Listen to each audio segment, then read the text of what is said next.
Varicose వ్యాధితో బాధపడుతున్నారంట. తక్కువ ఖర్చుతో ట్రీట్మెంట్ కావాలి అనుకుంటే ఎవిస్ హాస్పిటల్ని సంప్రదించండి. నమస్తే రమ్మగారు. నమస్తే జయ. రమ్మగారు, ఏదైనా మంచి కథ చెప్తారా? పూర్వం అట ఇప్పుడు మన వ్యాపారాలు చేసేవాళ్ళు కదా, నౌకల మీదేగా వెళ్ళేవాళ్ళు. నావ మీద వెళ్ళటం, ఇక్కడి నుంచి సరుకులు కొని అంతా పడవంతా నింపుకునేవాళ్ళు. ఓ 15 మందో 20 మందో వ్యాపారస్తులు అంతా కలిసి ఓ పడవ అద్దెకి తీసుకుని అలా కూడా వెళ్ళేవాళ్ళు. అయితే ఒక పెద్ద ఓడ ఒకటి బయలుదేరిందట సముద్రం మీద.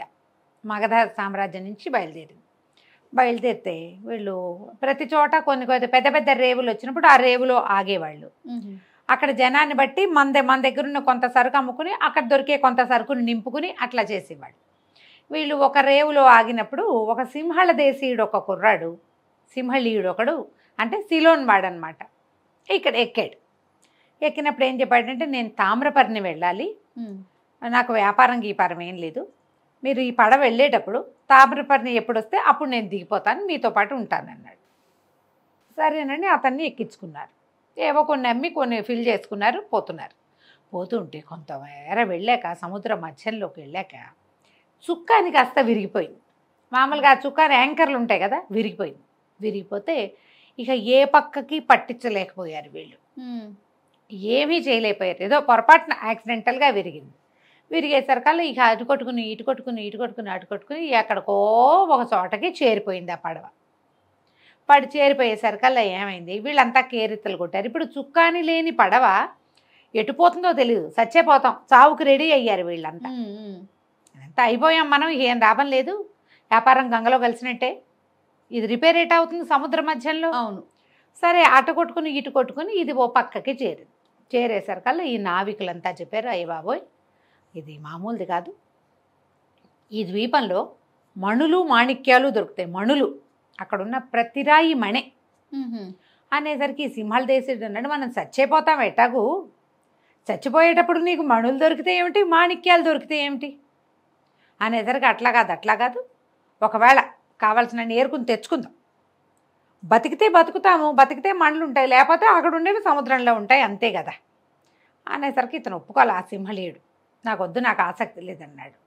అటు తిరిగి ఇటు తిరిగి అదేం చేసింది, ఆ ద్వీపానికి అనుకుని ఒక రేవు ఉంది అక్కడ, చిన్న రేవు, దాని దగ్గరికి వెళ్ళిపోయింది. వెళ్ళేసరికి వీళ్ళంతా అనుకున్నారు, దిగిపోదాం, రిపేర్ చేయగలమో లేదో మనకు తెలీదు, కనీసం ఎక్కడికి వెళ్ళినా ఒక వస్తువు గ్రాప్ చేయటం అనేది ఒక అలవాటుగా ఉంది, మణులు ఏరుకుని తెచ్చుకుందాం అనుకున్నారు. సింహళీయుడు నేను ఏమైనా సరే నో అన్నాడు, నేను తామ్రపర్ణి నగరంలోనే దిగుతా, మీరందరూ ఏరుకు రండి, వెళ్ళగలిగి మా పడవ ముందుకు తీసుకెళ్తే తామ్రపర్ణి వెళ్తాను, రిపేర్ అయితే కనుక నాకు మణులక్కర్లా మాణిక్యాలక్కర్లా అంటే జనమంతా దిగేశారు. ఈ దిగేటప్పుడు వాళ్ళ ముందే చెప్పాడు, ఆ ఓడ తాలూకు మెయిన్ సరంగు ఉంటాడు కదా పెద్ద ఆయన ఏం చెప్పాడంటే, ఈ కొండలకి ఆనుకొని ఒక రాజ్యం ఉంది, అది మరుగుజ్జుల రాజ్యం. వాళ్ళు చాలా అనుమానస్తులు, విషపు బాణాలు వేసి కొట్టి చంపేస్తారు వాళ్ళు. వాళ్ళతోటి గొడవ పెట్టుకోకూడదు, మనం ఈ దారి ఇప్పుడు కనపడుతుంటే దీనికి ఒక రాజ్యం దాటి వెళ్ళాలి ఆ మణులు ఏరుకోవటానికి. మనం ఈ కొండేమో ఇట్లా నిటాగ్గా ఉంది, దాని మీదకి ఎక్కలేం, ఈ దీని మీద నుంచి అటు అవతల వైపు కొండలకి మెట్లున్నాయి, ఆ మెట్ల దారికి మరుగుజ్జులు కాపలాగా ఉంటారు, అక్కడ నిశ్శబ్దంగా ఉండాలి, ఆజ్ఞలు ఫాలో అవ్వండి, అంతా మరుగుజ్జులే ఇక్కడ ఉన్న వాళ్ళంతా. మరుగుజ్జులు అంటే వీళ్ళు ఇంత ఎత్తుంటారు, మన 6 అడుగులు ఉంటారు కదా, నావికులు అంటే బలమైన వాళ్ళే ఉంటారు అందరూ, ఇందులో బలహీనులు పొట్టి వాళ్ళు తక్కువ ఉన్నారు. మరుగుజ్జులు అంటే పుచ్చిపుచ్చిగా ఉంటారు కదా, డ్వార్స్ కింద ఉంటారు, అయినా కూడా వాళ్ళ దగ్గర ఉన్న విషపు బాణాలతోటి కొట్టేస్తారు వాళ్ళు. బాణానికి చిన్న ములుకు తగిలినా సూది తగిలినా దానికి విషం ఉంటే చచ్చిపోతాం, జాగ్రత్తగా ఉండాలంటే ఈ సింహళీయుడు అన్నాడు, మీరందరూ జాగ్రత్తగా పొండి, నేను పడవలోనే పడుకుంటాను అని చెప్పి పడవలో ఉండిపోయాడు. ఏదో ఒక చేతికి అందింది తిన్నాడు, ఒక పక్కన కాళ్ళు దాపుకుని పడుకున్నాడు. ఈ మొత్తం గుంపంతా దిగారు, నావికుల గుంపంతా, సరంగు ప్లస్ మిగిలిన వాళ్ళు నడవటం మొదలుపెట్టారు. ఇవన్నీ నీళ్ళ దగ్గర దిగాక కొంతమేర ఇసుక ఉంది, తర్వాత ఏవో రాళ్ళు రప్పలు గీళ్ళు ఉన్నాయి, అడన్నీ మణులే ఉంటాయట, అవి వీళ్ళ ఆశ. అక్కడ ఉంది మణిద్వీపం ఉంది, అక్కడ ఆ ద్వీపంలో అన్ని రాళ్ళు మణులే. ఇక వెళ్తూ ఉంటే వీళ్ళు మెట్ల దారికి వెళ్ళారు, ఇదంతా దాటి ఈ ఇసుక పర్రలు చిన్న మిట్టా పల్లం అన్నీ దాటాక వీళ్ళు మెట్ల దారి పట్టేసరికల్లా అక్కడ వీళ్ళకి మరుగుజ్జులు కనపడేసరికల్లా మరుగుజ్జులు కేకలు పెట్టారు, ఆగండి ఆగండి, ఎవరు మీరు, ఎందుకు వచ్చారంటే మా పడవ పాడైపోయింది, మరి దాన్ని రిపేర్ అవ్వలేదు, ఈ పక్కకి పట్టింది, అందుకని మేము వచ్చామన్నారు. అనేసరికల్లా సరే వీళ్ళు అన్నారు, మేము మా రాజుగారి దగ్గరికి తీసుకెళ్తాం, మరుగుజ్జులు మరుగుజ్జులు మా రాజుగారి దగ్గరికి తీసుకెళ్తాం, రాజుగారు ఏం చెప్తే అది చేస్తాం, మీ అందరికీ కళ్ళకు గంతలు కడతామన్నారు. అంటే మీ పడవ ఎక్కడుంది అని అడిగితే ఫలానా చోట ఈ దారి మొదట్లో ఉంది అని చెప్పారు. వీళ్ళు కళ్ళకు గంతలు కట్టి వీళ్ళని తీసుకెళ్తుండగా మిగిలిన వాళ్ళంతా, ఇప్పుడు వీళ్ళేమో వాళ్ళంతా పొట్టివాళ్ళు కదా, ఈ గట్టంతా ఎక్కి చూస్తే వీళ్ళు పడవ ఎక్కడుందని చెప్పారో అక్కడ పడవ గత్తలేదు. ఓ వీళ్ళు పడవ అక్కడే పెట్టొచ్చారు, దానికి చుక్కాని లేదు, నేలకేసి యాంకర్ గుచ్చి ఆపడానికి. అది వెళ్ళిపోయింది. అది అక్కడ పెడితే అది ఏమైంది, ఈ ద్వీపానికి చుట్టుగా, ఈ మణి ద్వీపానికి చుట్టూతా ప్రవాహం ఉంది. అది అలాగా గాలికి ప్రవాహంలో పడి, ఇప్పుడు నీరు కదులు, ప్రవాహం అంటే ఏమిటి, వెళ్తోంది, నీరు వెళ్తుంటే పడవ ఏమవుతుంది, చల్లగా తిరిగి వెళ్ళిపోతుంది. వీళ్ళు ఇదంతా నడిచే లోపల ఆ పడవ ఆ ప్రవాహపు వేగానికి అందులోకి వెళ్ళి, అది పెద్ద స్పీడ్గా లేదు, ఒక మాదిరిగా ఉంది, కానీ పడవ ఖాళీగా ఉంది, మనుషులు కూడా లేరు కదా అందులో, మనుషులు లేరు, దాని పక్కకి జరిపే నాదుడు లేడు, అందులో ఉన్నవాడు నిద్రపోతున్నాడు. అది ఓ పక్కకి ప్రవాహం వైపుకి జరిగిపోయి చల్లగా తిరిగి దానికి అవతల వైపు నైరుతి వైపున ఒక రేవు ఉంది. ఆ రేవు దగ్గర ప్రవాహానికి ఒక అడ్డుకట్ట వేసి పెట్టారు. ఇది చల్లగా అటు తిరిగిపోయి వీళ్ళందరూ ఆ నడిచినంతసేపు అది నడిచింది. వీళ్ళకి మరుగుజ్జులు కనబడ్డప్పుడు అది రేవులో చేరింది. వీళ్ళేం చెప్పారు, తాము ఏ దిక్కు నుంచి వచ్చారో ఆ దిక్కు చూపించారు. వీళ్ళు దాన్ని తూర్పు దిక్కున ఆపితే అది పోయి నైరుతిలో కూర్చుంది.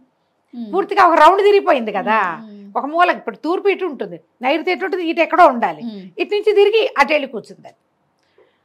వీళ్ళు తూర్పు కొండకి చూసేసరికల్లా లేదు అక్కడ. లేకపోతే వీళ్ళు అబద్ధం చెప్తున్నారు అనుకున్నారు. వాళ్ళు అబద్ధం చెప్తున్నారని రాజుగారి దగ్గర తీసుకెళ్తే రాజుగారు ప్రశ్నించాడు, ఏమిటంటే మేము పడవ వేసుకొచ్చాం, పడవ తాలూకు యాంకర్ విరిగిపోయింది, మరి అటు ఇటు తిరిగి ఈ మణిద్వీపానికి పట్టింది పడవ తూర్పు వైపును పెట్టి మేము దిగాము అని చెప్పారు. వీళ్ళు చెప్పిందని అబద్ధాలు. నమ్మల. వాళ్ళు చూశారు తూర్పున ఎక్కడా లేదు, వాళ్ళు నిజమే చెప్పారు, కానీ ఇప్పుడు అక్కడ కనపట్టాల. దాంతో వాళ్ళందరినీ అరెస్ట్ చేశారు, జైల్లో పడేశారు, తీసుకుపోయి. రోజున్నర అట్లా గడిచిపోయింది, 2 రోజులు కూడా గడిచింది. ఈ నిద్ర లేచిన సింహళ దేశీయుడు చూసుకున్నాడు, ఏమిటి వీళ్ళు ఎప్పటికీ రారు. తర్వాత ఇతను లేచి బయటకు వస్తే వాళ్ళు పడవాపి దిగిన చోట లేదు, ఇది పడవ ఇంకెక్కడికో పోయింది.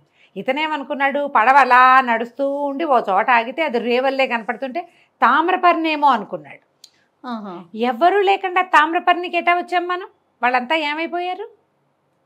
పడవ రేవులో ఆగింది, ఇక్కడ ఒక రేవు ఉందని అతనికి తెలియదు. ముందు వీళ్ళు ఆగింది ఒక మేట, చిన్న ఊరికే ఏమంటారు సహజంగా ఏర్పడిన రేవు అది. ఇది ప్లాండ్ రేవుగా కనపడ, వాళ్ళు పెట్టుకుంటారు ఆ మరుగుజ్జులు. అక్కడ దిగి బయటకు వచ్చాడు, తామ్రపర్ణేనేమో అనుకున్నాడు, అందుకే ఇక్కడ ఆగింది. వీళ్ళంతా దిగెళ్ళారా, నేను అంత ఒళ్ళు తెలియలేదా నాకు నిద్రకి, ఏమిటో చూద్దామని దిగితే కొంతమంది పిల్లలు గోలికాయలు ఆడుకుంటున్నారు, మరుగుజ్జు పిల్లలు. ఇక చూసేసరికి రాక్షసుడు అని కేకలు పెట్టారు. ఇతన్ని చూసి ఇతను నేనేం కాదు, నేను రాక్షసుని కాదు, నేను మనిషినే అని పిల్లల్ని మెల్లిగా మాలిం చేశాడు. వాళ్ళంతా ఆశ్చర్యపోయారు ఇతను చూసి. ఆ దాహం వేస్తుందని చెప్పాడు, సముద్రం కదా, వాళ్ళు కాసిన ఏవో చిన్న చిన్న చెంబులతోటి నీళ్లు తెచ్చిపెట్టారు. ఓ 25 చెంబులు తెస్తే కానీ వీడి దాహం తీరలా, ఏదో తిండి పట్టుకొచ్చి పెట్టారు. పిల్లలంతా ఆడుకుంటున్నారు, అవి ఇంతంత మెరిసే రాళ్ళు, ఆ గోళీలు ఆడుకునేవి కూడా వజ్రాలతోటి, ఆ వజ్రాలే. సరే ఒక పూట అంతా వాళ్ళతో గడిపాడు. 2వ పూటకి అతనికి బాగా ఏమర్థమైంది, ఇది తామ్రపర్ణి పోలేదు, గిమ్రపర్ణి పోలేదు, మనం ఇక్కడే ఉన్నాము. కాకపోతే తొలుత బండి ఎక్కడ ఆగిందో, పడవ ఎక్కడ ఆగిందో అక్కడ లేమంతే. ఈ పిల్లలతోటి స్నేహం చేశాడు బాగా 2 పూటలు. సరే ఈ లోపల ఏమైంది, 2వ రోజు సాయంత్రానికో 3వ రోజు పొద్దుటికో బందీలందరినీ ఉరిదీస్తున్నారని ఎవరో పెద్దవాళ్ళు మాట్లాడుకుంటుంటే పిల్లలు చెప్పారు ఇతనికి. బందీలు అనగానే ఇతనికి డౌట్ వచ్చింది, వీళ్ళకెవరుంటారు బందీలు, చూస్తే ఇంత ఉన్నాయి ఇవి అన్ని బొమ్మలు. అడిగాడు ఎవరు ఏమిటి అని అడిగేసరికల్లా మొన్నెవరో వచ్చారు, బోళ్ళంతమంది, ఇంతంత బలశాలు, నీలాగానే ఎత్తుగా ఉన్నారు, ఇలాంటి బట్టలే కట్టుకున్నారు, వాళ్ళందరినీ బంధించాము, వాళ్ళు అబద్ధాలు చెప్పారు, వాళ్ళు నిజం చెప్పలేదు, వాళ్ళని అరెస్ట్ చేశారు, వాళ్ళని ఉరితీస్తున్నారు. ఇప్పుడు ఏం చేశాడు, సరే ఇప్పుడు రాజును చూస్తానని అడిగాడు. అతనికి అర్థమైంది తానని తీసుకొచ్చిన వాళ్ళే బందీలుగా ఉన్నారు. సరే రాజుగారి దగ్గరికి ఈ పిల్లల తాలూకు నాన్నలు తాతలు వాళ్ళు వీళ్ళు ఇతన్ని తీసుకుపోయారు. తీసుకుపోయేసరికి ఇతను కనపడంగానే ఆ రాజుగారు కూడా అరిచి కేకలు పెట్టాడు. వీడు కూడా వాళ్ళ లాంటి వాడేంటి, ఇతను ఏం చేశాడు, ఒక్క అడుగు వాళ్ళందరి దగ్గర ఇట్లా బరిసెలు బల్లేలు ఉన్నాయి కానీ అన్నీ ఇంతంత బొమ్మలేగా. తను 2 అడుగులు స్పీడ్గా వేసి చటుక్కన రాజుగారిని పట్టేసుకున్నాడు. పట్టేసుకుని నువ్వు ఏ బందీలనైతే నువ్వు బంధించావో వాళ్ళని వదిలిపెడితేనే నిన్ను వదులుతా, లేకపోతే నిన్ను వదిలిపెట్టిన మెడ విరిచేస్తాను అనేసరికి కేకలు పెట్టాడు. అందరి దగ్గర విషబాణాలే ఉన్నాయి, విషబాణం వేస్తారు, సరే ముందు రాజుగారు అయిపోతాడు అదే కదా. అందరూ అరిచర్చి కేకలు పెట్టారు. పెట్టేసరికల్లా సరే ఇతను అన్నాడు, మేమేం చేయటానికి రాలేదు, వాళ్ళు అబద్ధం కూడా చెప్పలేదు, తూర్పున ఆపి వచ్చాం, ఒక చుక్కాని విరిగిపోయింది, కావాలంటే మా పడవ నీకు చూపిస్తాను రా అని చెప్పి ఆ రాజును మోసుకుంటూ తీసుకుపోయాడు పడవ దగ్గరికి. పడవల సామాన్లు ఉన్నాయి, దానికి చుక్కాని లేదు. సరే రాజు అన్నాడు, నీకేం కావాలి అన్నాడు. ముందు ఇది రిపేర్ చేయొచ్చు మాకు అనగానే 100-200 మంది వెళ్ళి 4-5 కర్రలు తీసుకొచ్చి దానికి కావాల్సినట్టుగా ఏదో ఏర్పరిచారు. మా వాళ్ళందరినీ వదిలిపెట్టేసి మీ దగ్గర నుంచి మేమేం తీసుకెళ్ళాం, మాకేం అక్కర్లా, మమ్మల్ని వదిలేస్తే చాలు అనగానే సరే రాజుగారు ఇది కూడా బాగానే ఉందిగా, వాళ్ళందరినీ వదిలించాడు. వదిలించాక జనాలు చెప్పారు వాళ్ళు ఇతనితోటి, వాళ్ళందరూ వీళ్ళు గట్టిగా మాట్లాడుకుంటారు మనలాగా హై రైజ్ వాయిస్లతోటి. ఆ మరుగుజులది కిచకిచ భాష, చిన్న మనలాగానే మాట్లాడినా చిన్న భాష. ఏమైనా మీరు సంపాదించారంటే ఏం సంపాదిస్తాం, మెట్ల దారి పట్టంగానే వీళ్ళు పట్టుకున్నారు,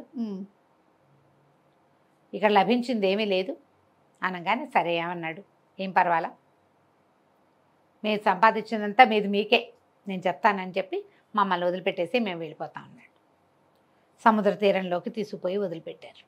ఆ సముద్ర తీరంలో మొదట ఇతనితో ఫ్రెండ్షిప్ చేశారు, బోళ్ళంతమంది పిల్లలతో ఆడాడు కదా, వాళ్ళకి చెప్పాడు మేము కూడా గోళీకాయలు ఆడుకుంటాం, మీరు గోళీలు ఆడతారు కదా, అవి మాకు కాసిన రాళ్ళు తెచ్చిపెట్టండి, ఇవి ఎక్కడివి ఏమిటంటే ఈ ద్వీపం నిండా అవే ఉంటాయి గుండ్రటి రాళ్ళు, కాస్త పెద్ద పెద్దవి తెండి, వాటిని మేము గోళీలుగా చేసుకుంటాం అనేసరికి ఆ పిల్లలంతా ఒక గుంపుగా 100 మంది పిల్లలు పోయి తలా ఎన్ని రాళ్ళు పట్టుకొచ్చి ఇచ్చారు. ఎన్ని రాళ్ళు మణులు, మరి అందుకోసమే కదా దిగారు ఇక్కడ. అదే అతను ఏం చేశాడంటే ఈ సరంగులందరికీ వాటిని పంచిపెట్టాడు. పంచుకోండి, నాకేం అక్కర్లేదు, నన్ను తామ్రపర్ణిలో దింపితే చాలు అనగానే వాళ్ళు అన్నారు, సింహళీయుడికి జై, వీడొకడు ఉండటం వల్ల వాడి బండిలో ఉండిపోవటం వల్ల ఈ పడవలో వీళ్ళు బతికారు. ఆ మరుగుజులందరికీ టాటా బై బై చెప్పి ఇంకెప్పుడు ఇక్కడికి రాకూడదు అనుకుంటూ మళ్ళీ పడవకి చుక్కాని చేయించి పెట్టారుగా, దాన్ని సరిగ్గా చేసుకుని మళ్ళా లంగరెత్తుకుని బయలుదేరి ఆ తెరచాప అవన్నీ సరి చేయించుకున్నారు, చేసుకుని మెల్లిగా బయలుదేరి వెళ్ళిపోయారు. ఇలా ఎక్కడైనా అన్నోన్ ప్లేసెస్కి వెళ్ళినప్పుడు కేర్ఫుల్గా ఉండాలి. పిల్లలకి అట్లాంటివి చెప్తాం కదా, కొత్త చోట్లకి వెళ్ళినప్పుడు అందరూ వదిలిపెట్టి వెళ్ళిపోకూడదు, గుంపుగా ఒకే చోట ఉండాలి, ఇలాంటివి చెప్తాం కదా. అవి చెప్పేటప్పుడు ఇలాంటి సరదా సముద్రపు కథలు చెప్పచ్చు కథ కంచికి మనం ఇంటికి. బాగుందండి. నమస్తే రమ్మగారు. నమస్తే.